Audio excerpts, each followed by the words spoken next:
dengarlah kata-kataku ini. Aku sangat mengagumi musuhku sendiri yang sekarang berada di depan kalian semua, yakni Raden Bratasena. Dalam penilaianku, dia sungguh layak menjadi Raja Pringgandani. Karena saat ini aku masih bisa memberi kuasa, maka dengan ini aku menunjuk Raden Bratasena sebagai Raja Pringgandani menggantikanku. Apakah ada di antara kalian yang menolak kehendak terakhirku ini? Kakang Arimba, apakah Kakang sudah memikirkan baik-baik segalanya? Apakah Kakang yakin ayah kita Prabu Tremboko di alam kelanggengan tidak marah atas keputusan Kakang ini? Raja Denta, sebelum pertarunganku dengan Bratasena, aku sudah berbicara panjang lebar dengan kakakmu Arimbi. Pertarungan ini bukan untuk mencari siapa yang akan menang dan siapa yang akan kalah, tetapi untuk mencari siapa yang pantas dimuliakan lebih tinggi. Dan sudah terbukti, Raden Bratasena lah yang layak untuk itu. Aku berpikir, dengan dipimpinnya Pringgandani oleh Raden Bratasena, permusuhan antara ayah kita dan ayah Raden Bratasena di masa lalu putus sama sekali. Tidak ada lagi api dendam yang perlu dilestarikan. Ini demi kepentingan kita semua. Nah, apakah masih ada yang mengganjal di hatimu setelah menerima penjelasanku ini, Praja Denta? Tuh, Kakang, sebagai adik, kulo namung derek kersanipun patuku. Apapun kehendak Kakang Prabu, saya akan menerima dan tetap setia. Bagus, Praja Denta. Bratasena, kamu sudah mendengar kata-kataku, bukan? Wah, tidak. Mohon maaf. Aku tidak bisa menerima keputusanmu itu, Kakang Arimba. Aku menolak menjadi Raja Pringgandani. Apa alasanmu, Bratasena? Wah, seharusnya kamu sudah tahu, Kakang Arimba. Tahta Pringgandani sangat tidak tepat jika aku yang mendudukinya. Kamu masih punya banyak adik-adik yang diperhak. Aku sangat berterima kasih atas kepercayaanmu kepadaku. Tapi apapun alasannya, aku tetap akan menolaknya. Baiklah, jika demikian, aku tidak bisa memaksamu.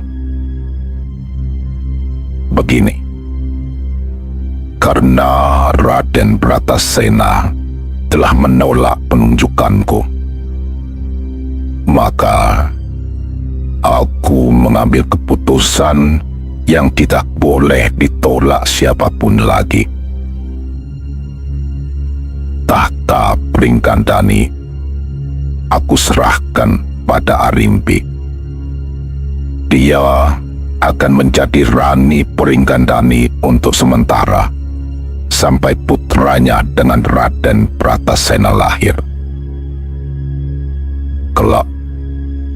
jika sudah sampai waktunya, putranya itulah yang akan menjadi Raja Pringgandani. Namun, aku juga tidak ingin Arimbi berpisah dengan Bratasena karena harus memerintah Pringgandani. Dia tetap harus bersama suaminya dimanapun berada. Oleh karena itu, setelah kemenangan Arimbi digelar, Arimbi harus diikhlaskan pergi mengikuti suaminya. Sementara pengelolaan kerajaan Pringgandani diserahkan pada Raja Denta yang saat ini menjadi Adipati Glagah Tinunu. Kalian semua harus lapang dada menerima keputusan ini. Dan sebelum nafasku benar-benar berhenti, aku katakan satu hal kepadamu, Bratasena. Karena kamu bertarung layaknya seekor reka atau serigala, maka sebutanmu yang lain adalah Werkodara atau Werkudara.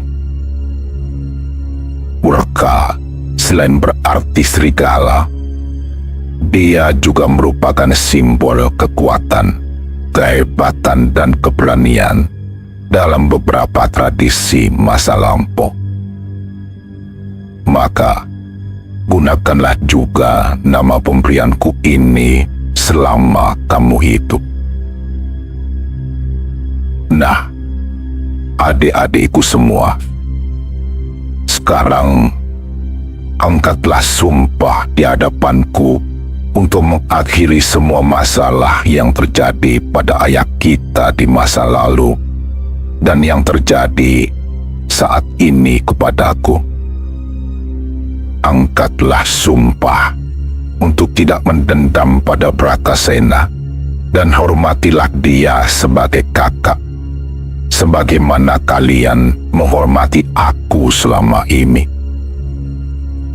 Ucapkanlah dengan tulus untuk mengiringi kepergianku bersama Sang Hyang Yamadipati.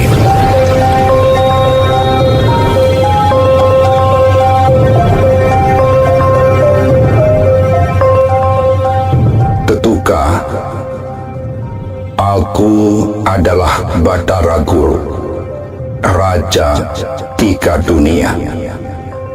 Sembah kulo pukulun. Dengarkan kata-kataku ini, Ketuka. Karena kamu lahir dengan rambut yang sangat lebat, maka aku memberimu nama Gatot Kaca. Namun Gatot Kaca juga memiliki arti lain. Gatot artinya perkasa atau ulet. Kaca artinya cermin. Maka Gatot Kaca bermakna sesuatu yang perkasa dan bisa menjadi cerminan bagi siapa saja yang berkeinginan menjadi kesatria utama. Oleh karena itu, Gatot Kaca, berusahalah sekuatnya untuk hidup seperti namamu. Meski demikian, hendaknya kamu tetap menjadi pribadi yang rendah hati, penuh cinta, dan rela berkorban bagi sesamamu penghuni Marcapada. Sendiko pukulun.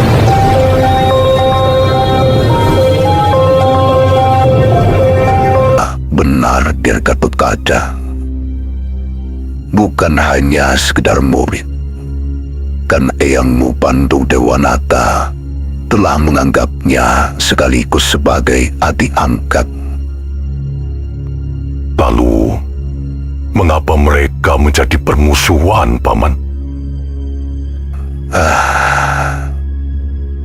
Permasalahan kedua ayammu itu sebenarnya adalah permasalahan yang telah terjadi turun-temurun, Der. Bahkan sejak Pringgandani ini baru didirikan oleh leluhurmu Resi Kuramba melawan leluhurmu dari pihak ayah Resi Manumanasa, pendiri Pertapan Sapta Arga. Wah, demikian rupanya.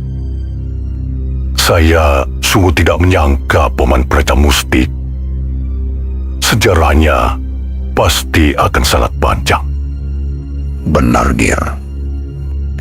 Tidak akan ada habisnya jika aku ceritakan saat ini seluruhnya. Karenanya, pernikahan ibumu dan ayahmu yang lantas melahirkan kamu pastilah karena para dewa ikut campur menyelesaikan masalah tersebut. Meski harus ditebus dengan pengorbanan besar dari kakak ibumu, Prabu Arimba. Jika dia tidak mau menyerahkan nyawanya sebagai kurban melalui tangan ayahmu, aku sendiri tidak tahu sampai kapan permusuhan tersebut akan selesai. Paman Brajamusti, apakah permusuhan yang terjadi berlarut-larut itu akibat hasutan dan adu domba pihak lain? Salah satunya mungkin begitu, Ngir. Khususnya pada peristiwa Eyang Tremboko dan Pandu Dewonoto.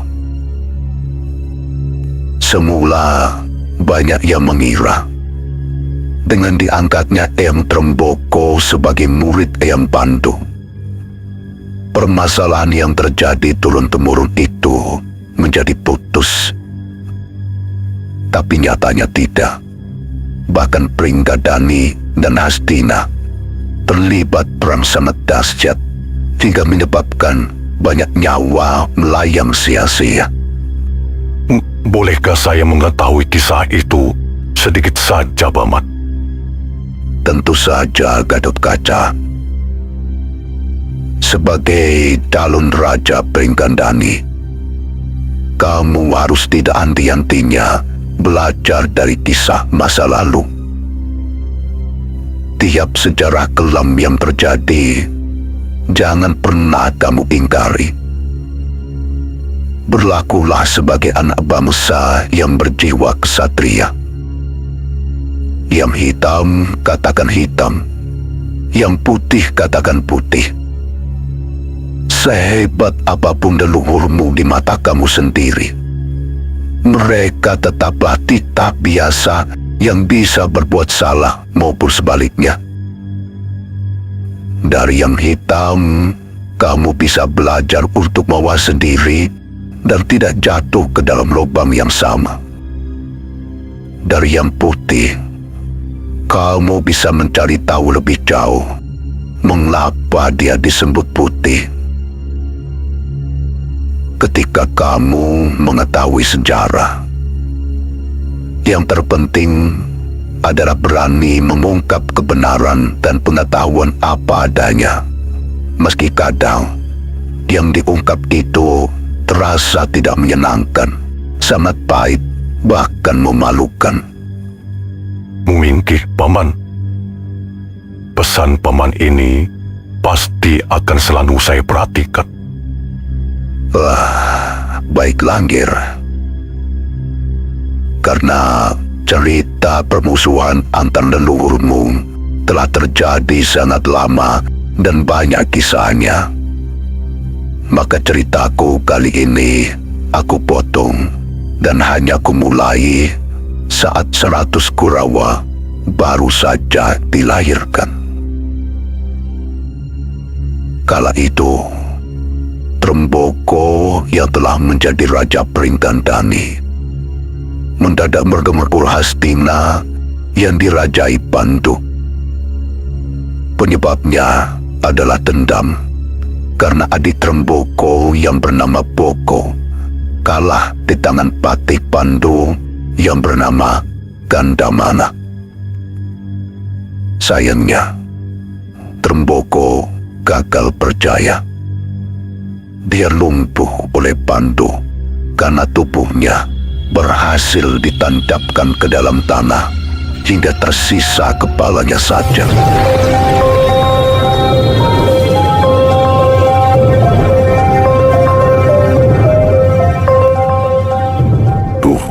Prabu Pandu, saya mengaku kalah. Saya tidak menyangka Prabu Pandu memiliki ajian yang mampu membuat saya dalam keadaan seperti ini. Apa yang kamu lakukan adalah penyerbuan ke wilayah lain, Prabu Tremboko. Dan meski kamu sudah mengaku kalah, kamu sudah tahu apa artinya bukan? Saya tahu, Prabu Pandu. Saya tetap akan dihukum mati. Saya bersedia menerima hukuman itu, Prabu Pandu. Namun, sebelum saya mati, izinkan saya mengetahui lebih dahulu apa nama ajian yang baru saja digunakan untuk mengalahkan saya. Baiklah, aku turuti permintaanmu, Prabu Tremboko. Nama ajian itu adalah Aji Pemrupa Jagat. Nah, karena kamu sudah mengetahuinya, sekarang bersiaplah untuk mati. Baik, Prabu Pandu. Saya siapkan diri saya untuk menerima kematian. Sekaligus, saya titipkan kedua anak saya yang baru saja lahir beberapa hari sebelum saya berangkat menyerang Mastina ini. Apa? Kamu baru saja memiliki anak? Benar, Prabu Pandu. Bahkan keduanya belum saya namai karena saya terlalu sibuk mempersiapkan penyerangan ini. Loh, benar kata Adamu itu, Prabu Tremboko? Benar, Prabu Pandu. Tuh, kenapa menjadi seperti ini? Prabu Tremboko, dengarlah. Sebelum kamu menyerang Astina, aku juga baru saja memiliki putra. Bahkan dia belum sempat aku lihat wajahnya karena terbungkus selaput putih yang sangat kuat dan tidak bisa dipecahkan. Meski demikian, aku telah memberinya nama Bima, dan saat ini dia diletakkan di hutan Mandala sana. Jika anakmu lahir lebih dahulu, maka dia hanya berusia lebih tua beberapa hari saja dari anakku Bima. Aku harus bagaimana sekarang? Jangan ragu, Gusti Prabu. Jika memang sudah menjadi aturan, tetap harus ditegakkan. Silakan bunuh saya, dan biarlah kedua anak saya yang baru saja lahir diterima menjadi anak Prabu Pandu juga. Jadi, karena mereka belum memiliki nama, silakan Prabu Pandu jugalah yang memberi mereka nama. Untuk diketahui, yang pertama adalah laki-laki, dan yang kedua adalah perempuan. Prabu Tremboko, baiklah. Nama anak laki-lakimu ku beri nama Arimba, dan anak keduamu yang perempuan ku beri nama Arimbi. Meski demikian, aku tidak mau mengangkat mereka menjadi anakku. Mengapa demikian, Gusti Prabu? Apakah Prabu Pandu malu memiliki anak asuh dari bangsa raksasa? Bukan itu, Prabu Tremboko. Sebab yang akan mengasuh dan membesarkan mereka adalah kamu sendiri. Maksud Gusti Prabu bagaimana? Atas belas kasihku kepadamu, kamu tidak akan aku jatuhi hukuman mati Trembuku. Pulanglah dan rawatlah mereka baik-baik, karena kelak di penghujung akhir hidupmu, tahta Pringgandani akan berada di tangan mereka pula.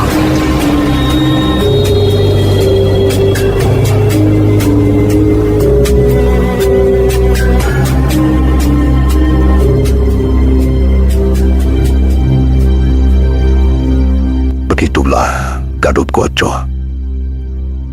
Prabu Tremboko akhirnya diampuni.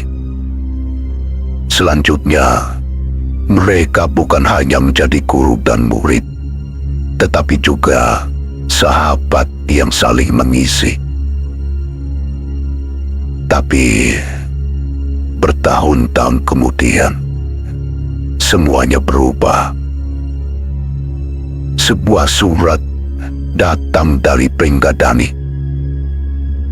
Surat itu diserahkan Arya Suman kepada Prabu Pandu, sementara sang pengantar, yakni Alimba, putra Prabu Tremboko, menunggu di luar gerbang Hastina karena takut menghadap langsung. Isi surat itu cukup mengejutkan. Tremboko berniat memutus seluruh hubungan mereka selama ini dan meneruskan permusuhan yang dianggap selesai di masa lalu. Loh, kenapa demikian, Paman? Apa yang terjadi sebenarnya? Begini, Ngir. Setelah sekian lama peristiwa itu terjadi, aku baru mengetahui apa yang sebenarnya terjadi belakangan. Itu pun tidak banyak yang tahu, termasuk saudara-saudaraku sendiri, para Kadam Braja. Ngir, apa yang terjadi ternyata akibat ulah Gandari dan adiknya Arya Suman. Alimba yang masih sangat muda ditakut-takuti Suman agar tidak menghadap Prabu Pandu secara langsung. Menurut Suman, Prabu Pandu sedang marah pada ayahnya karena sudah berbulan-bulan tidak sowan ke Hastina. Jadi, daripada Alimba turut terkena dampak amarahnya, biarlah Suman yang menyerahkan surat itu kepada sang Prabu. Alimba akhirnya menuruti hal tersebut dan tetap menunggu di gerbang Hastina. Ketahuilah, Ngir, isi surat itu lantas diubah oleh Suman.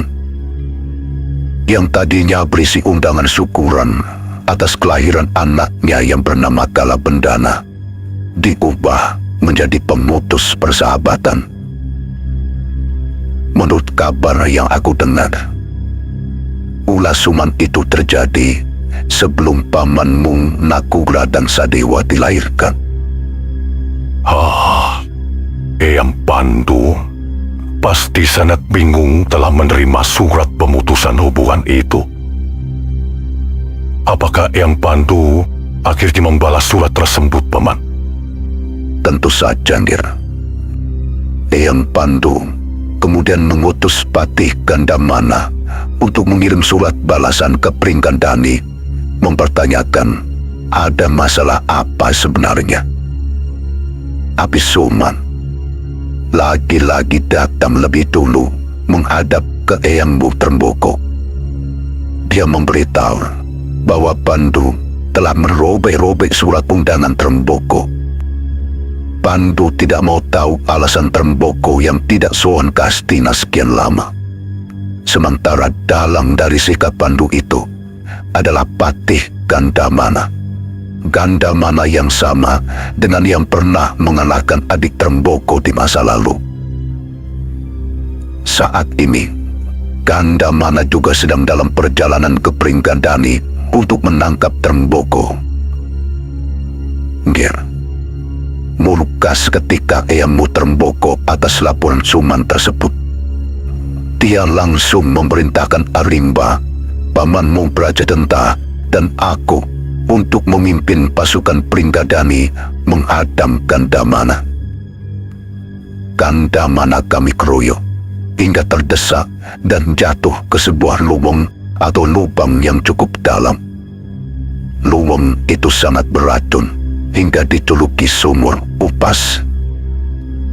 Begitu dia berada di dalam sumur, kami semua segera menjatuhkan berbagai bebatuan hingga lubang itu berubah menyerupai bukit batu.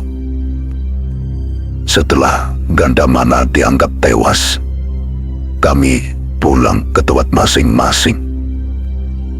Singkat cerita, karena Gandamana dikabarkan telah tewas dihabisi oleh orang-orang Pringgadani, Suman kemudian diangkat menjadi Pati Hastina oleh Eyang Mupantu. Pengangkatan secepatnya itu dilakukan karena Hastina harus segera memiliki patih baru untuk menghadapi penyerangan lanjutan dari pihak Pringgadani. Tapi ternyata Gandamana belum tewas. Entah oleh bantuan siapa, Gandamana pulang ke Hastina di saat pelantikan Suman sebagai patih. Gandamana langsung menyeret Suman dan menghajarnya habis-habisan hingga cacat seperti sekarang ini. Kudengar Gandamana memperlakukan Suman seperti itu bukan sekedar karena terkena fitnah, tetapi juga karena istri Gandamana terpaksa mengakhiri hidupnya sendiri sebelum diruda paksa Suman. Namun, sayangnya, di mata Eyang Mupantu, perbuatan Gandamana yang menghajar Suman di depan raja dan para pejabat lainnya adalah perbuatan yang memalukan serta main hakim sendiri. Meski dia ternyata masih hidup, Gandamana tetap diberhentikan sebagai patih dan diusir dari bumi Hastina selamanya. Suman sendiri, meski telah cacat atas desakan Adipati Drestarastra dan istrinya Gandari, tetap diangkat sebagai patih Hastina. Tapi Eyang Mupantu juga merasa perlu menghukum Suman karena perbuatannya. Nama Suman harus dirubah menjadi Sangkuni untuk dipermalukan selamanya, sebagai tanda bahwa dia cacat oleh saka atau dari, uni atau ucapannya sendiri.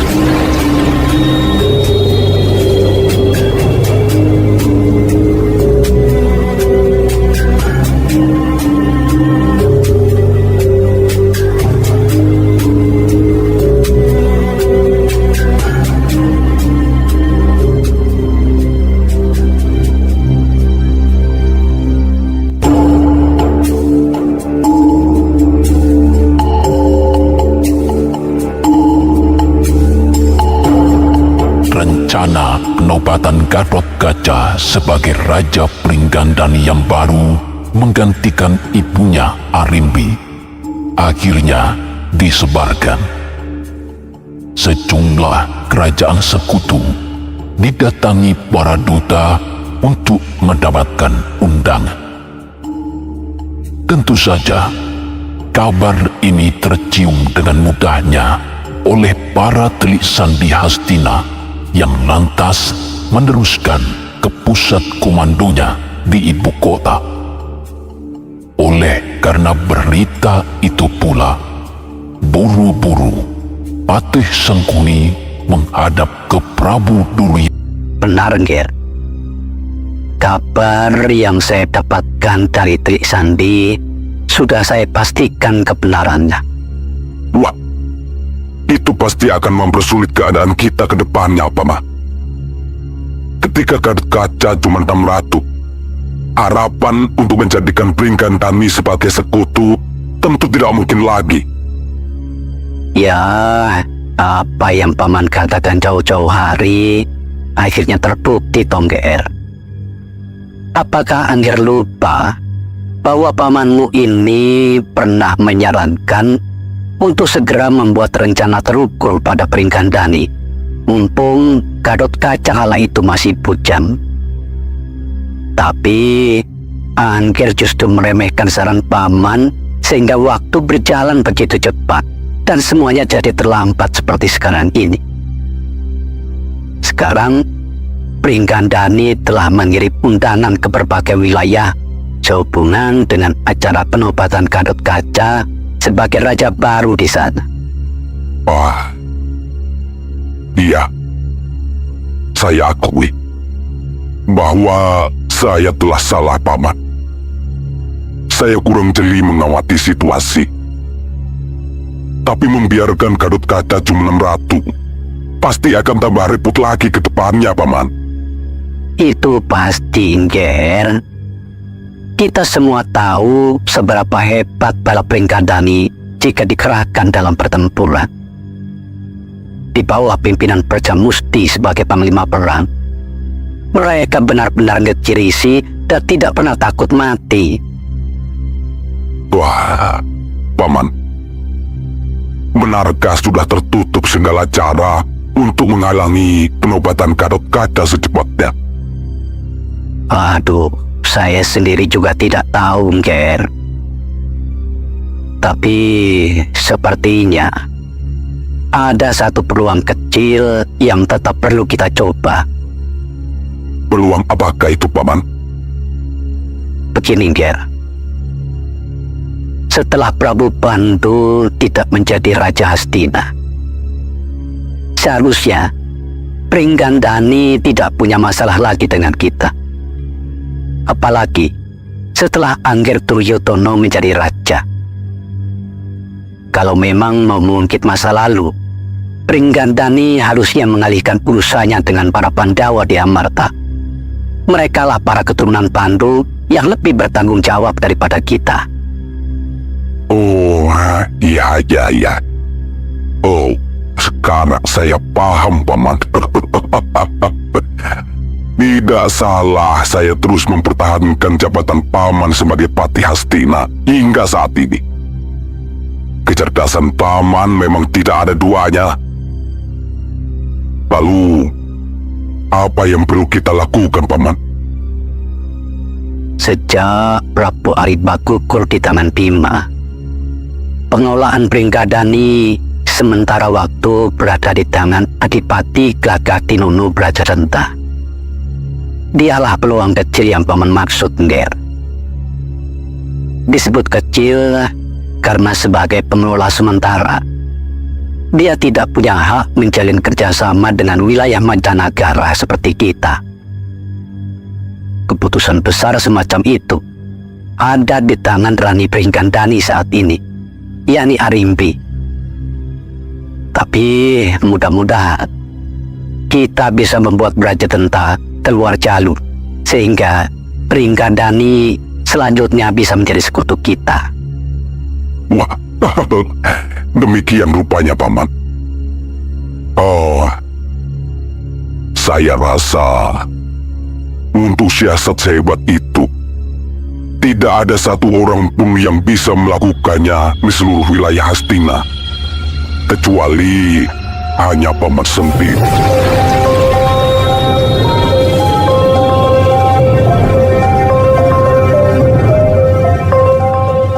Penunggasan yang diberikan Duryodana hanya dijawab Sangkuni dengan senyuman. Setelah itu, dia pulang ke Kepatihan untuk memikirkan langkah apa yang harus dilakukan selanjutnya. Sekian lama merenungkan sejumlah cara, Sangkuni tak punya pilihan lain kecuali menggunakan senjata pamungkasnya, yakni uni atau ucapannya sendiri.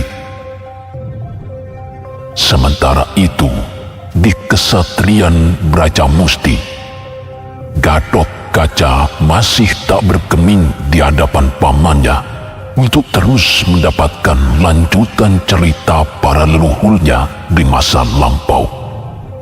Dia merasa perlu mendapatkan cukup bekal sebelum bertahta sebagai Raja Pringgandani yang baru.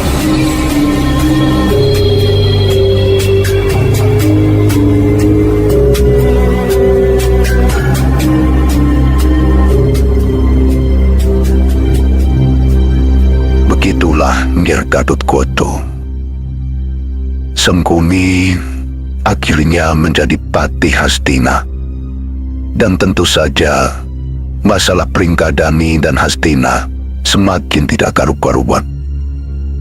Apalagi setelah Pandu justru mempercayakan penyelesaian masalah kepadanya.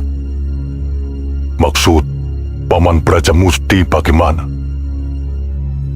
Kala itu, Eyangmu Pandu lebih memilih memikirkan kepentingan pribadi, yakni menuruti keinginan istrinya Dewi Matrim yang sedang ngidam naik lembu Antimi, kendaraan Batara Guru di Kayana. Oleh karena itu, urusan negara mau tidak mau dipasrahkan pada Patih Sangkuni, sementara dia sendiri pergi ke Jungring Saluka untuk menghadap Bataraku. Lalu apa yang menyebabkan tidak karu-karuan, Paman? Sangkuni menjadi tidak terkendali, Nger. Bukannya berusaha menyelesaikan masalah, dia malah berusaha memicu perang besar. Dia diam-diam menyusupkan kaki tangannya yang berasal dari Gandara desa ke Pringgandani. Mereka membuat kerusuhan yang hebat sehingga membuat Prabu Tremboko terpaksa memerintahkan Arimba meredam kerusuhan tersebut. Belakangan, ketika orang-orang itu berhasil ditangkap, mereka mengaku sebagai orang-orang Hastina yang sengaja diperintahkan rajanya untuk membuat onar di Pringgandani. Mendengar pengakuan ini, makin menjadi-jadi kemarahan Eyangmu Tremboko pada Eyangmu Pandu tanpa menyelidiki lebih jauh. Keesokan harinya, Arimba dan para Kadam Beraja diperintahkan menggempur Hastina secara besar-besar. Sebuah perang yang belakangan disebut Pamuksa. Ketika serbuan Pringgandani datang, Sangkuni justru melarang keras seluruh Kurawa ikut-ikutan. Akibatnya, mau tidak mau, Punggawatwala yang terpaksa terjun ke medan perang. Mereka adalah orang-orang yang setia sejak ayah Prabu Pandu. Ya, itu memang taktik Sangkuni untuk menghabiskan seluruh orang-orang yang setia pada Eyangmu Pandu hanya dalam sekali perangus. Beberapa di antara mereka mati di tanganku sendiri. Tapi harus Paman akui, bala tentara Hastina memang dilatih secara luar biasa. Pada hari pertama, kami berhasil dipukul mundur sehingga terpaksa kembali ke perbatasan. Melalui Trisandi, kami akhirnya mengetahui bahwa Hastina kala itu berada di bawah senopati hebat yang bernama Arya Bargawa dan Arya Bilawa. Kekalahan di hari pertama ini membuat Eyangmu Tremboko muka besar, sehingga dialah yang memimpin langsung pertempuran hari kedua. Dalam pertempuran kali ini, Senopati Arya Bargawa tercabut nyawanya di tangan Prabu Tremboko. Nger, menjelang kami memasuki kota raja, tiba-tiba Eyangmu Pandu muncul, tepat menghadap Prabu Tremboko. Di kemudian hari ku ketahui, Prabu Pandu kala itu ternyata sudah pulang dari Domring Saloka bersama istrinya, Dewi Matrim. Tapi untuk selanjutnya, cerita tentang Eyang Mupandu dan istrinya Matrim saat mengendarai lembu Andini, sebaiknya kamu tanyakan ke orang yang lebih tahu saja. Baik, Paman Preja Musti. Monggo, silakan dilanjutkan kembali cerita ketika Eyang Pandu berhasil menghadang Eyang Tremboko. Begini yang terjadi selanjutnya, Ngir.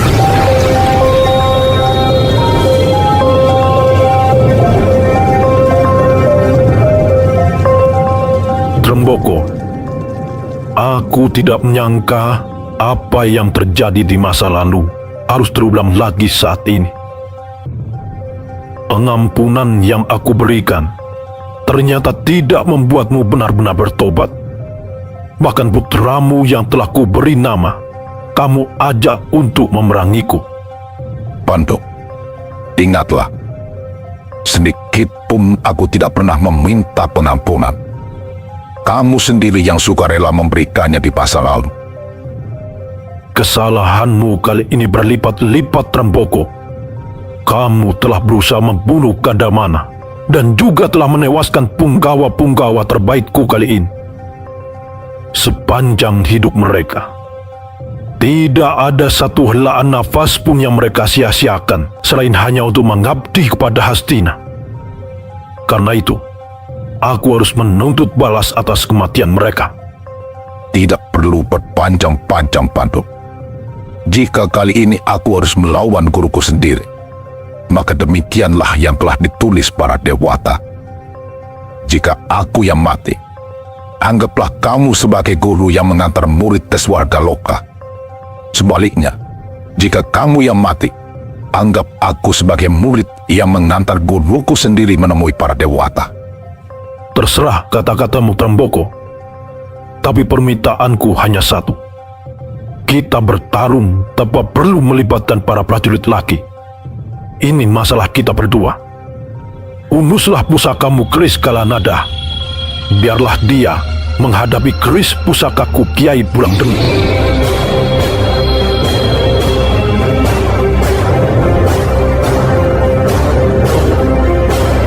Begitulah, Ngera. Kedua Eyang Mung akhirnya bertarung habis-habisan menggunakan keris pusakanya masing-masing. Mereka tidak menggunakan ajian sakti karena jauh sebelumnya, ketika mereka masih berhubungan baik, keduanya saling mempelajari ajian yang dimiliki masing-masing. Kala itu, mereka bertarung semata-mata mengandalkan kelincahan raganya saja. Tentu saja, Eyang Mupandu yang bertubuh lebih kecil menjadi yang paling lincah. Pada suatu saat, dia berhasil menancapkan Kiai Pulang Geni ke dada Eyang Tremboko hingga langsung rebah ke tanah.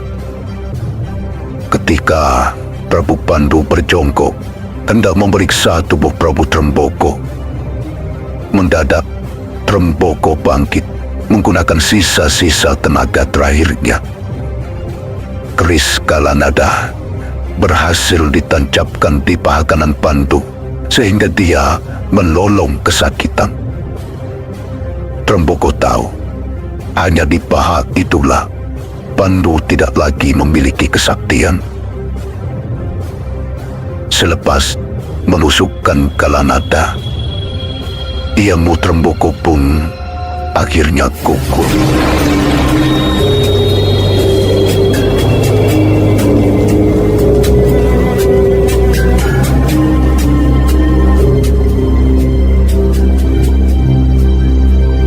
Nger Gadotkoco, kisah selanjutnya kamu sudah tahu bahwa karena luka itu pula lah Eyang Mupandu akhirnya wafat di kemudian hari, yakni tidak lama setelah pamanmu Nakula Sadewa lahir dari Dewi Matrim. Kutukan Resi Kindama dan Rara Dremi di masa lalu akhirnya benar-benar terbukti. Kris Kalanada dan Pulang Geni kemudian diwariskan pada pamanmu Arjuna, karena dialah yang dianggap paling mampu merawat kedua pusaka tersebut. Nger Gatotkaca. Sekian waktu setelah meninggalnya Eyangmu Pandu, Hastina akhirnya menjadi seperti sekarang ini. Duryudono menjadi raja, tapi sebenarnya yang berkuasa di Hastina adalah Sangkuni. Nah, setelah tiba waktumu menjadi Raja Pringgadani, berusahalah untuk selalu belajar dari apa yang terjadi di masa lalu. Hidup itu tidak ubahnya roda yang berputar. Apa yang terjadi di masa lalu pasti akan terjadi lagi di masa depan, meski hanya tampil dalam bentuk yang berbeda. Karena itu, tajamkan mata batinmu untuk mengamati segala perubahan di sekitar. Titeni segalanya terus-menerus tanpa pernah bosan. Karena dengan itu, kamu akan mendapatkan pengetahuan yang bisa membuatmu selalu mawas diri, mawas rohku, dan mawas roh Songgir. Pesan Paman Brajamusti pasti akan saya camkan baik-baik selamanya.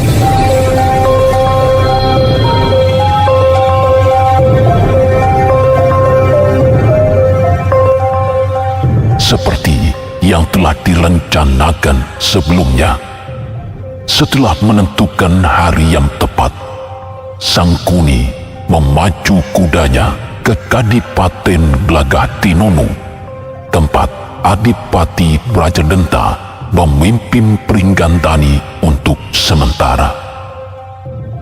Sepanjang perjalanan, tidak henti-hentinya Sangkuni berharap Brajadenta bisa menerimanya secara baik dan melupakan permusuhan antara Hastina versus Pringgandani di masa lalu.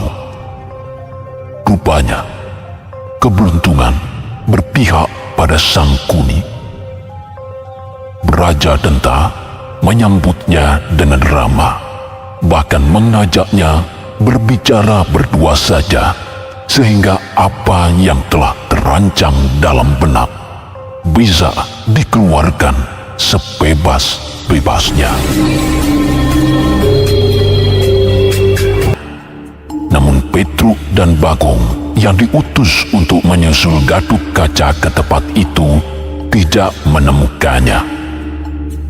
Brajamusti yang mendapat laporan bahwa keponakannya itu tidak pulang menjadi merasa bertanggung jawab, lalu ikut mencari hingga akhirnya tiba di kediaman saudara kembarnya, Brajadenta.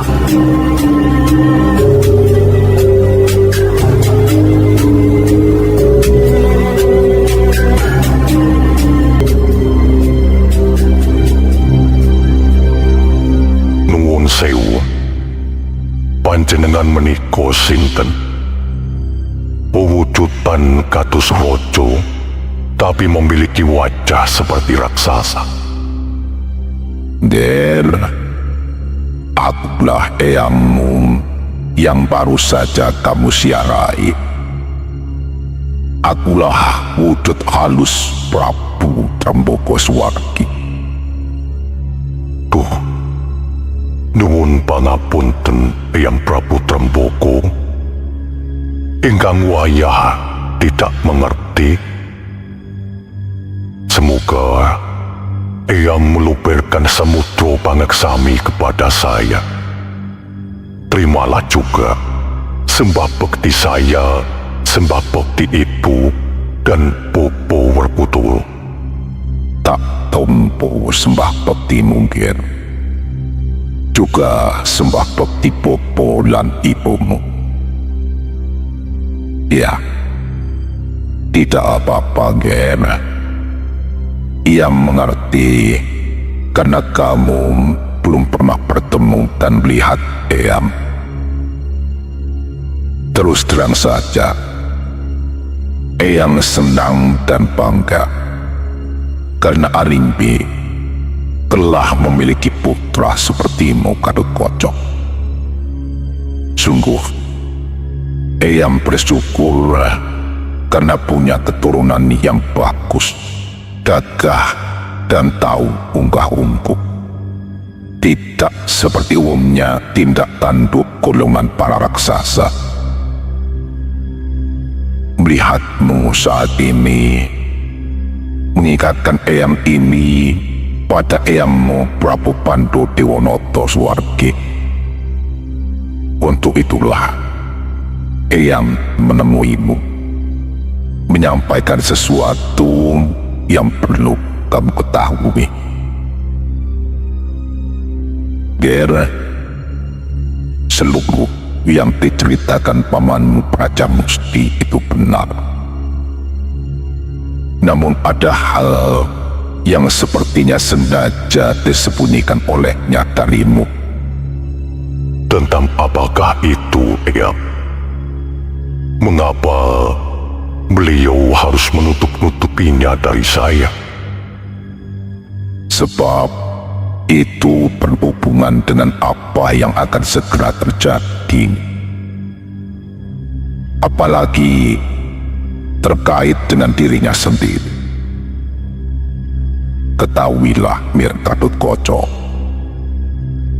dahulu ketika hubungan Eyangmu ini dengan Eyangmu Pandu Dewonoto sangat baik, kami saling berbagi ajian. Salah satunya kesaktian yang sungguh luar biasa dan tidak mudah untuk didapatkan. Ajian itu semula terletak di paha Eyangmu Pandu. Namun ajian itu kemudian diberikan kepada Eyangmu ini, sehingga paha Eyang Pandu menjadi lemah dan kosong. Sayangnya, setelah diberikan, kedua paha Eyangmu ini tidak sanggup menyimpannya, sehingga dia justru muncul kembali, namun dalam wujud bayi raksasa kembar. Keduanya lantas Eyang anggap sebagai putra dan membesarkannya. Mereka juga Eyang beri nama Praja Denta dan Praja Musti. Seperti kamu tahu, mereka kini adalah pamanmu sendiri.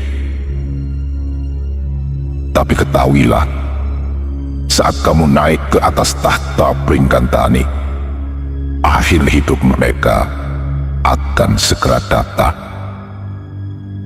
Mereka tidak akan pernah kamu jumpai lagi dalam bentuk wujud nyata. Tuh, Eyang, kalau tebusan saya di wisuda sebagai Raja Pringgantani begitu besar dan mahal, saya sebaiknya tidak usah menjadi Raja Pringgantani. Bagaimanapun, Paman Praja Denta dan Praja Musti adalah paman yang saya sayangi, hormati dan banggakan. Saya tidak bisa membayangkan menjalani tugas-tugas sebagai Raja Pringgantani tanpa kedua susuk tersebut, Eyang. Gatotkaca, kamu tidak bisa mengelak dari pasti. Pasti harus terjadi. Kalaupun kamu menolak menjadi Raja Pringgantani, Praja Denta dan Praja Musti tetap akan mati. Jika sudah demikian, bukankah mati sekarang atau besok sama saja? Lihatlah rakyat Pringgantani yang telah menunggu sekian lama adanya raja baru. Mereka menunggu dipimpin oleh seorang raja yang lebih cakap, berbudi laksono sepertimu. Praja Musti telah menceritakan banyak hal kepadamu. Belajarlah dari cerita-cerita itu. petiklah yang terjadi di masa lalu dari berbagai sisi, termasuk yang pernah terjadi pada diri ayahmu ini. Jangan mudah percaya pada hasutan dari siapapun, meski dari pihak yang kamu anggap sepuh dan hormati. Sekarang, segeralah pulang ke Pringgadani. Para sesepuh, keluarga dan rakyat sudah berdatangan untuk menyaksikan wisudamu sebagai Raja Pringgadani yang baru. Ngestu akan dawo. Nyuwun tambahin berkah pangestu yang. Pangestuku Banyumili ngger putuku Gathotkaca. Melihat Gathotkaca terancam jiwanya, Raja Musti langsung masuk ke arena. Tanpa meminta izin lebih dahulu, dia menyusup masuk ke tangan kiri Gathotkaca.